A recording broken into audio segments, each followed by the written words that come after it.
मदनपुर गांव में एक अजय नाम का लड़का रहता था। अजय बहुत ही गरीब था मगर दिल का अच्छा और ईमानदार था। अजय अपनी बीवी से बहुत प्यार करता था। इसका एक बेटा था जिसका नाम आदेव था। आदेव हर समय दुखी रहता था क्योंकि घर की तंगी से अच्छे स्कूल में पढ़ नहीं पाता था। अजय हर रोज समुंदर में जाकर मछलियां पकड़कर बाजार में बेचा करता था। लेकिन अजय इस काम से खुश नहीं था क्योंकि इस काम से अजय का परिवार अच्छे से चल नहीं पाता था। अजय हर समय सोचता रहता था कि मैं इतनी मेहनत करता हूँ फिर भी मेरे परिवार की ज़रूरत को पूरा नहीं कर सकता हूँ। और इसी गांव में एक इच्छाधारी नागन रहती थी। बहुत ही शक्ति ताकत होने के कारण किसी भी इंसानी रूप में आ जाती थी।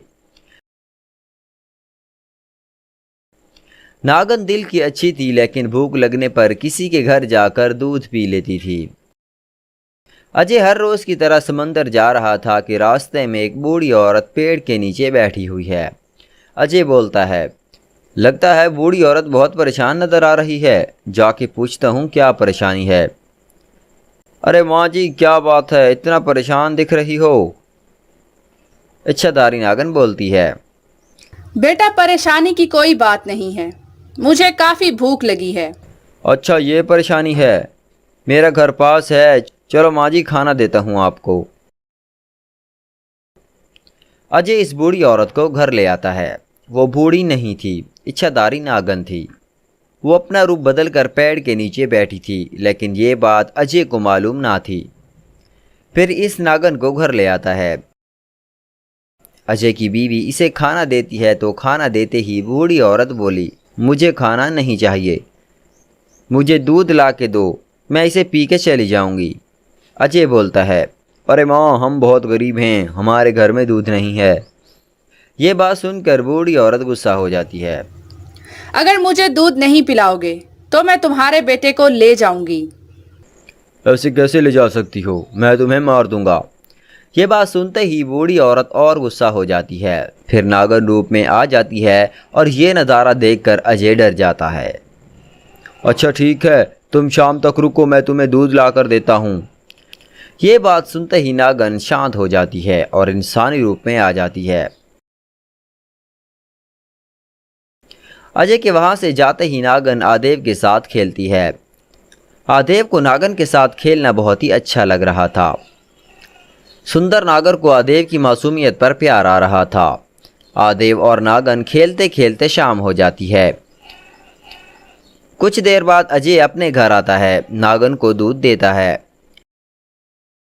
नागन दूध देखकर खुश हो जाती है और दूध पीने लग जाती है। तभी नागन बोलती है, अच्छा, मैं अब जा रही हूँ, कल फिर आऊंगी, मेरे लिए दूध रख लेना। सुबह होते ही नागन अजय के घर आ जाती है। अजय नागन को देखकर डर ही जाता है। तुम यहीं रुको, मैं शाम को आऊँगा, तुम्हारे लिए दूध ले आऊँगा। ये कहते ही अजय समुंदर को मछली पकड़ने चला जाता है। इधर नागन आदेव के साथ खेलती रहती है। कुछ समय गुजरने के बाद आदेव नागन से कहता है, तुम मेरे पिता को इतना परेशान क्यों कर रही हो? पता है कल शाम को हम सब ने कुछ नहीं खाया। तभी नागन बोलती है, क्यों, क्या हुआ?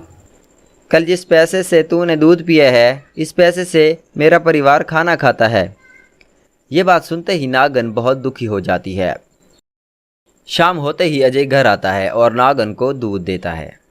अजय, मुझे माफ कर दो, मुझे मालूम नहीं था, मेरी वजह से तुम्हारा परिवार भूखा रह गया। अजय बोलता है, माफ़ी मांगने की कोई ज़रूरत नहीं है, ये मेरा फ़र्ज़ था। अजय की इस ईमानदारी को देखकर नागिन खुश हो जाती है। अजय, मैं चाहूँ तो तुम्हारी हर परेशानी को दूर कर सकती हूँ, लेकिन जो मैं मांगूंगी वो तुम्हें देना पड़ेगा।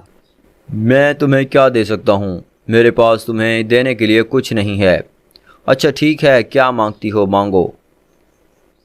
नागिन बोलती है, मैं चाहती हूँ आदेव मुझे माँ कह के बुलाए और हर रोज उसके साथ खेल सकती हूँ। ये बात सुनते ही अजय खुश हो जाता है। मुझे तुम्हारी ये शर्त मंजूर है। तभी नागिन बोलती है, अजय, ये लो सारा सोना, ये सारा सोना तुम्हारा है। इस सोने से कोई अच्छा कारोबार करो और अपने परिवार के सारे परेशानी को दूर करो। शुक्रिया नागन, आपका ये एहसान मैं कभी नहीं भूलूंगा। नागिन अजय के घर रोज़ आने लगी। वो दूध पीकर आदेव के साथ खेलने लग जाती थी। इसी ईमानदारी की वजह से अजय ने अपने परिवार की सारी परेशानियों को दूर कर दिया और अपने परिवार के साथ खुशी खुशी रहने लगा।